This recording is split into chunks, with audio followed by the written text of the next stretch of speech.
Hello.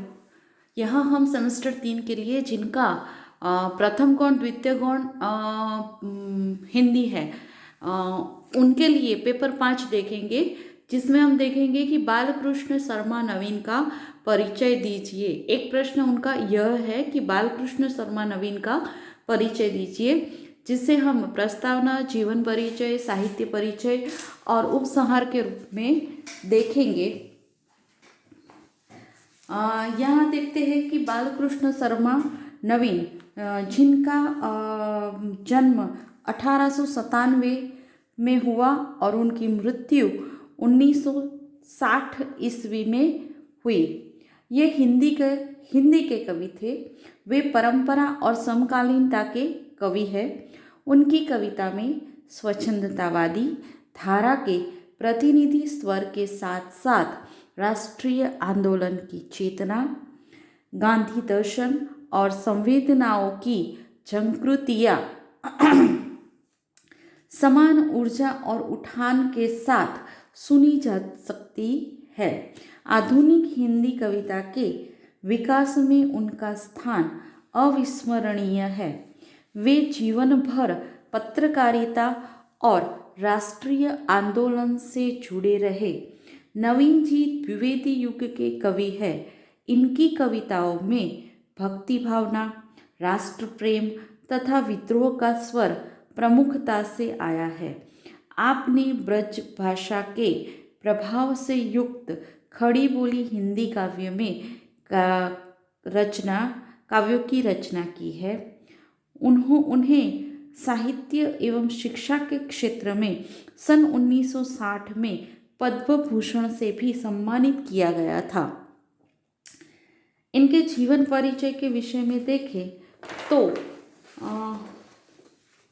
Balkrishna Sharma नवीन का जन्म 8 दिसंबर 1997 ईस्वी को मध्य प्रदेश के सुजालपुर जिला शाजापुर के समीप के ग्राम भयाना में हुआ।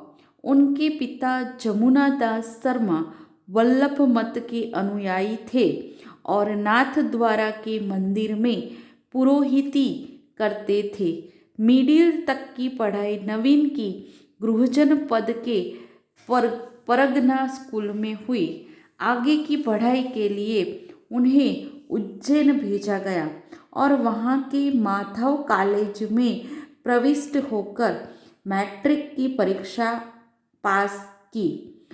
बालकृष्ण शर्मा माधव कॉलेज उज्जैन के अपने अध्ययन काल में ही युगीन साहित्य, वातावरण और राष्ट्रीय आंदोलन की हलचलों में पर्याप्त रुचि लेने लगे थे और उन सब का उनके युवा मन पर एक प्रभाव भी दर्ज हो रहा था। कानपुर से गणेश शंकर विद्यार्थी के संपादन में प्रकाशित होने वाली पत्रिका प्रताप का नियमित अध्ययन करते थे। इसी दौरान वे माखनलाल चतुर्वेदी और मैथिली शरण गुप्त के संपर्क में आए। उन्होंने कांग्रेस के अधिवेशन में विधिवत भाग लिया। अब हम देखते हैं उनकी साहित्य रचना। शर्मा जी के साहित्यिक जीवन की पहली रचना संतु नामक एक कहानी थी। इसे उन्होंने छपने के लिए सरस्वती में भेजा था। इसके बाद वे कविता की तरफ मुड़े। जीव ईश्वर वार्तालाप शीर्षक की कविता से हिंदी जगत इन्हें पहचानने लगा। महात्मा गांधी के असहयोग आंदोलन में भाग लेने के लिए उन्होंने अपनी पढ़ाई छोड़कर राजनीतिक क्षेत्र में वे आ गए। यहीं से नवीन जी की जेल यात्राओं का अनवरत सिलसिला शुरू हुआ, जो देश की आज़ादी तक निरंतर चलता रहा। असहयोग आंदोलन के बाद नमक सत्याग्रह, फिर व्यक्तिगत सत्याग्रह और अंत में 1942 का ऐतिहासिक भारत छोड़ो आंदोलन। इस प्रकार कुछ 6 जेल यात्राओं में जिंदगी के 9 साल नवीन जी ने जेल में बिताए। शर्मा जी की सर्वश्रेष्ठ रचनाएं इन्हीं जेल यात्राओं के दौरान रची गई। इनके महत्वपूर्ण काव्य ग्रंथ है कुमकुम, रश्मि रेखा, अपलक, कुवासी, उर्मिला, विनोबा, स्तवन, प्राणार्पण तथा हम विश्व पाई जन्म के। पहली जेल यात्रा के दौरान उर्मिला की शुरुआत की। उर्मिला महाकाव्य के प्रणयन में आचार्य महावीर प्रसाद द्विवेदी जी की प्रेरणा की झलक साफ देखी जा सकती है।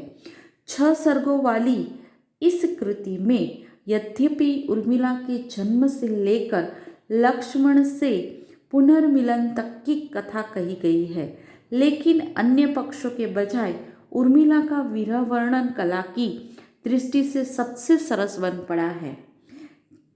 एक झलक उसकी देखते हैं। देवी उर्मिले तेरी अकथित गाथा गाता हूँ मैं, कीवा तव चरिताम्बुधि भजन के हित आता हूँ मैं। अति अगम्य बलवती लहर है, थाह न पाता हूँ मैं। हृदय शिला पर तव चरणों को देवी बिठाता हूँ मैं। इसके अलावा उनकी अधिकांश कविताएं भी कारागार के शून्य कक्ष में ही लिखी गई है। जेल से बाहर नवीन जी काव्य की दृष्टि से कुछ विशेष नहीं लिख पाए। शिमला समझौते में निराशा का अवतरण, मुसलमान भाइयों की खिदमत में तुम्हारे उपवास की चिंता, एक ही थैली के चट्टे बट्टे आदि शीर्षकों से जो असंख्य अग्रलेख और निबंध जेल से बाहर के अपने जीवन में नवीन जी ने लिखे, वे प्रताप और प्रभा में प्रकाशित होकर सतत चर्चाओं के केंद्र में रहे।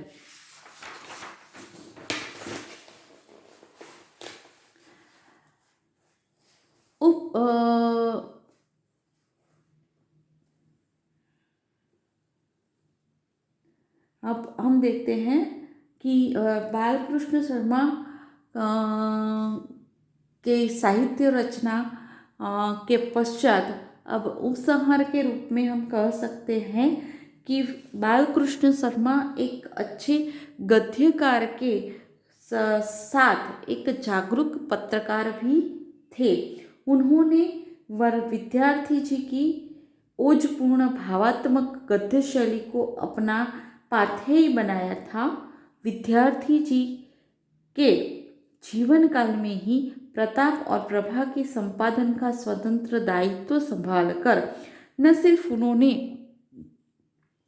अपनी पत्रिका संबंधी भाषाओं का परिचय दिया, बल्कि प्रभा के झंडा अंक के द्वारा हिंदी की राष्ट्रीय पत्रिका में एक गौरवपूर्ण पृष्ठ भी उन्होंने जोड़ा।